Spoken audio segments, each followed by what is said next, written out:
नमस्कार। इस समय आप देख रहे हैं news in India. News in India में आपका स्वागत है। आइए नजर डालते हैं आज की कुछ खास खबरों पर। देश में कोरोना वायरस से मरने वालों की संख्या 2 हो गई है। दिल्ली में कल 69 साल की एक महिला ने दम तोड़ दिया जो कोरोना वायरस से संक्रमित थी। इस बीच राहत की बात यह है कि दिल्ली के सफदरजंग अस्पताल में भर्ती कोरोना के 7 मरीज ठीक हो गए हैं। अब तक देश में कुल 82 कोरोना के मामले सामने आए हैं, जिनमें से 10 ठीक हो चुके हैं। अभी 70 मरीजों का इलाज चल रहा है। स्वास्थ्य मंत्रालय के मुताबिक संक्रमित लोगों में 64 भारतीय, 16 इटली के और 1 कनाडा का है। जांच में पॉजिटिव पाए गए लोगों के संपर्क में कौन कौन आया, उनकी जांच हो रही है। करीब 4000 लोगों की पहचान करके जांच की जा रही है। स्वास्थ्य मंत्रालय के मुताबिक सरकार ने कुल 42,296 यात्रियों को सर्विलांस पर रखा। इनमें से 2,559 लोगों में लक्षण दिखे। इनमें से 522 को हॉस्पिटल में रखा गया, जिसमें 17 विदेशी भी शामिल थे। वहीं एयर इंडिया की एक फ्लाइट इटली के मिलान जाएगी और वहां फंसे भारतीयों को लाया जाएगा। प्रमुख और छोटे बंदरगाह पर कुल 25,504 यात्रियों की स्क्रीनिंग की जा चुकी है। इसके अलावा लैंडपोर्ट पर 14 लाख से अधिक लोगों की स्क्रीनिंग हुई है। In addition, 7 more from Safdarjung have also recovered. Of these confirmed cases, 64 cases are of Indian nationals, 16 Italian nationals, and 1 Canadian national. Contact tracing of these cases is being actively pursued. So far, this has led to identification of more than 4,000 contacts who have been put under surveillance. Death of a 76-year-old male from Karnataka is confirmed to be caused due to comorbidities, that is asthma and hypertension, and he also tested positive for COVID-19. All the precautionary measures as per protocol, such as screening and home quarantine of the contact, has been initiated by the State Health Department of Karnataka and is being closely monitored. It is reiterated that Indian nationals are strongly advised to avoid all non-essential travel abroad and refrain from traveling to countries reporting high cases and deaths as mentioned in our travel advisories. All incoming international passengers returning to India should self-monitor their health and follow the required do's and don'ts as detailed by government. Corona हालात के मद्देनजर उपभोक्ता मामलों के मंत्रालय ने mask और hand sanitiser को जरूरी उत्पादों की श्रेणी में शामिल किया है। कोरोना वायरस के फैलने के साथ इन दोनों उत्पादों की कमी और कालाबाजारी के कारण ये कदम उठाया गया है। फिलहाल इस आदेश को 30 जून तक के लिए लागू किया गया है। जरूरी उत्पाद कानून के तहत राज्य सरकारों को अब इन उत्पादों की कीमतें तय करने का अधिकार है। अब अगर कोई भी विक्रेता इसे MRP से ज्यादा कीमत पर बेचेगा तो उसके खिलाफ कानूनी कार्रवाई की जा सकती है।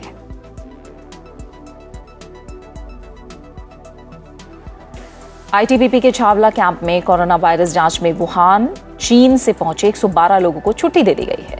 इस सभी जांच में नेगेटिव पाए गए हैं। इस दल में 76 भारतीय और 36 विदेशी नागरिक शामिल थे। कोरोना वायरस से सर्वाधिक प्रभावित चीन के वुहान से 27 फरवरी को इन सबको भारत लाया गया था। 112 लोगों का ITBP के छावला क्वारंटीन केंद्र में कोरोना वायरस की जांच पहली बार 27 फरवरी और 11 मार्च को नमूनों का एकत्रीकरण करके जांच की गई, जो नेगेटिव पाई गई। गृह राज्य मंत्री नित्यानंद राय ने सभी नागरिकों को गुलाब का फूल, ITBP का कैलेंडर और स्वस्थ होने का प्रमाण पत्र सौंपा। इस बीच दक्षिण पश्चिम दिल्ली के झाड़ौदा कला स्थित पुलिस प्रशिक्षण शिविर को कोरोना वायरस संक्रमण के लक्षणों की जांच के लिए बेस में तब्दील किया जाएगा। प्रधानमंत्री नरेंद्र मोदी ने कोरोना वायरस से निपटने के लिए दक्षिण एशियाई देशों को एकजुट होने का आह्वान किया है। प्रधानमंत्री ने ट्वीट किया कि हमारा ग्रह कोविड-19 नोवेल कोरोना वायरस से जूझ रहा है। विभिन्न स्तरों पर सरकारें और लोग इसका मुकाबला करने की पूरी कोशिश कर रहे हैं। दुनिया की आबादी का काफी बड़ा हिस्सा दक्षिण एशिया में रहता है और यहाँ के देशों की सरकारों को लोगों के स्वास्थ्य की वजह से सभी प्रयास करने चाहिए। प्रधानमंत्री ने ट्वीट किया कि कोरोना वायरस से निपटने के लिए सार्क देशों के नेताओं को मजबूत रणनीति तैयार करनी चाहिए। सार्क के सभी सदस्य देशों के नागरिकों को स्वस्थ बनाए रखने के लिए इन देशों के नेताओं को वीडियो कॉन्फ्रेंसिंग के जरिए विचार विमर्श करना चाहिए। प्रधानमंत्री ने ट्वीट किया कि हम एकजुट होकर दुनिया के लिए मिसाल पेश कर सकते हैं और दुनिया को स्वस्थ बनाने में अपना योगदान दे सकते हैं।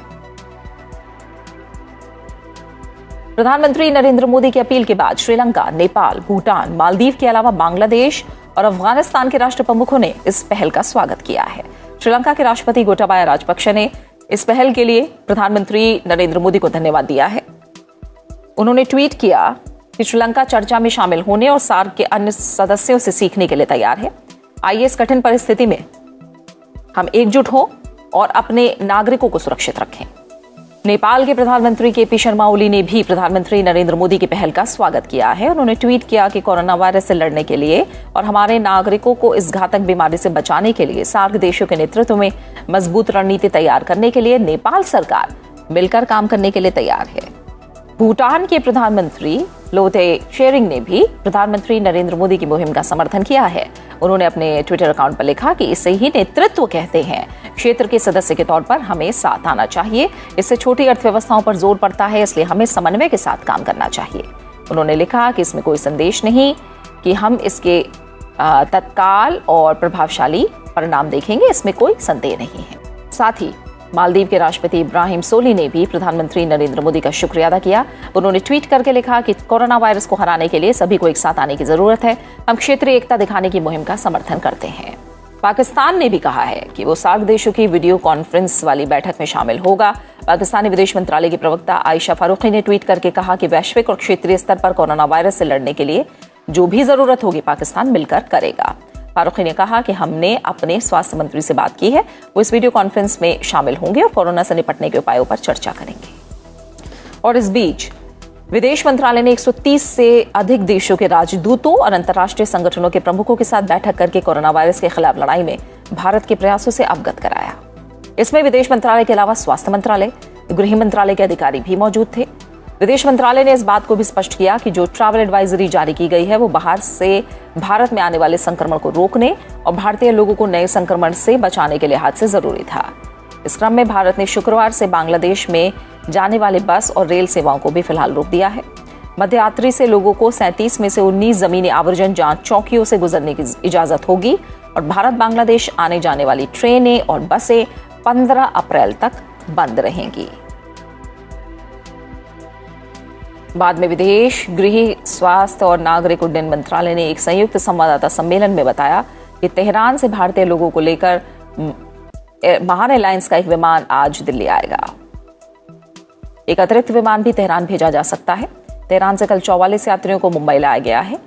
विदेश मंत्रालय के अपर सचिव दामू रवि ने बताया कि अभी तक विदेश से 1031 लोगों को लाया गया है। इनमें 48 वो लोग भी शामिल हैं जो मालदीव, बांग्लादेश, म्यांमार, चीन, अमेरिका, मेडागास्कर, श्रीलंका, नेपाल, दक्षिण अफ्रीका और पेरू के हैं।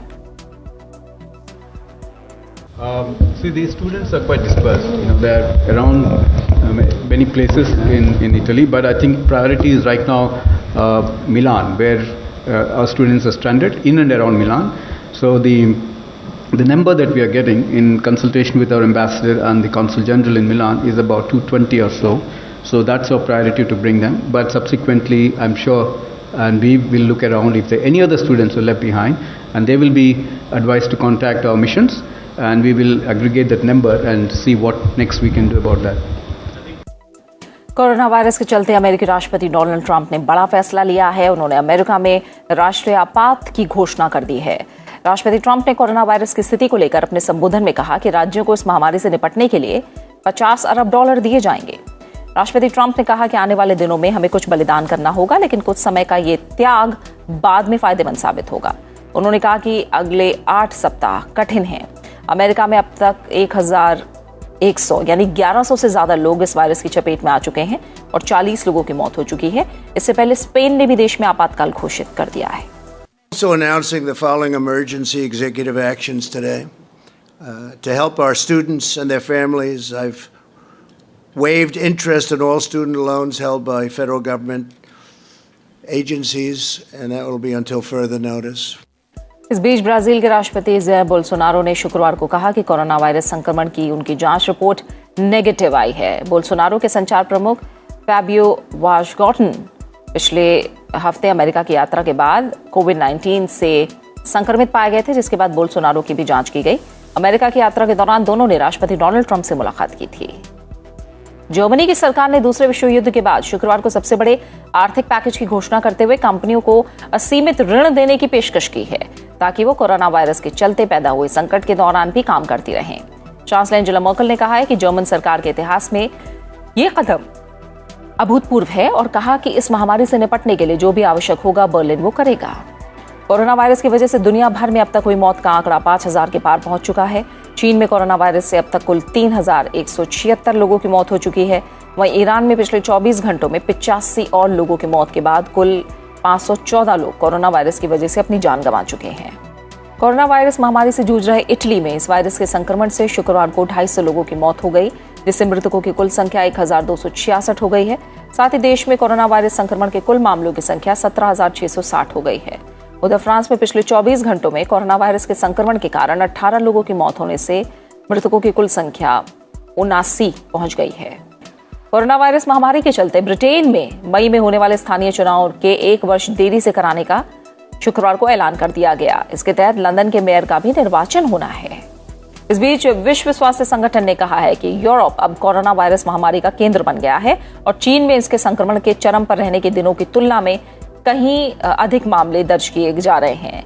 कोरोना वायरस से खतरे के मद्देनजर पाकिस्तान में शुक्रवार को सभी शैक्षणिक संस्थानों को 5 अप्रैल तक के लिए बंद करने का आदेश दिया गया है। भारत और अमेरिका सहित करीब दर्जन भर देशों ने शुक्रवार को प्रकाशकों से कहा है कि वो कोरोना वायरस से जुड़े सभी शोध और उससे जुड़ी जानकारी तत्काल सार्वजनिक करें ताकि तेजी से फैलती इस महामारी को रोकने में मदद मिले। चीन में सबसे पहले दिसंबर में कोरोना वायरस संक्रमण का मामला सामने आया था। वहीं यूनान की पहली महिला राष्ट्रपति और उच्च न्यायालय की पूर्व न्यायाधीश ने शुक्रवार को औपचारिक रूप से पद की शपथ ली। 2 महीने पहले देश की संसद ने उन्हें चुना था। कोरोना वायरस को फैलने से रोकने के उपाय के तहत कैटरीना साकेलारोपोउलोऊ का शपथ ग्रहण समारोह लगभग खाली संसद में हुआ। राष्ट्रपति डोनाल्ड ट्रंप द्वारा कोरोना वायरस के खिलाफ $50 बिलियन की रकम मुहैया कराने के फैसले से अमेरिकी शेयर बाजारों ने भी राहत की सांस ली। वहीं दूसरी तरफ केंद्रीय बैंक फेडरल रिजर्व ने भी भरोसा दिलाया कि बाजार में नकदी की कमी नहीं होने दी जाएगी।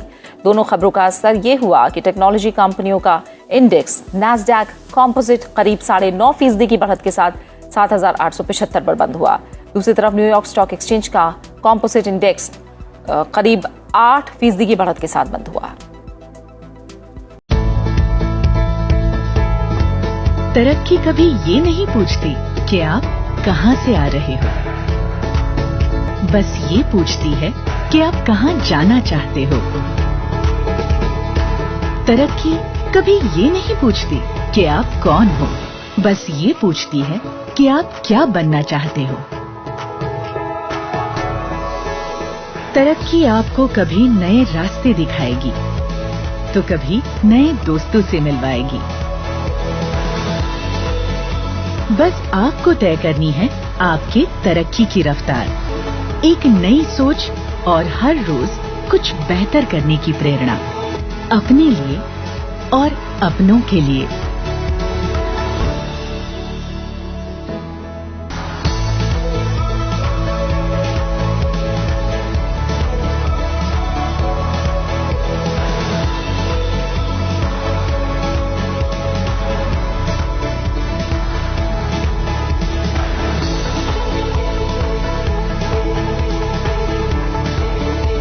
हर रोज कुछ बेहतर।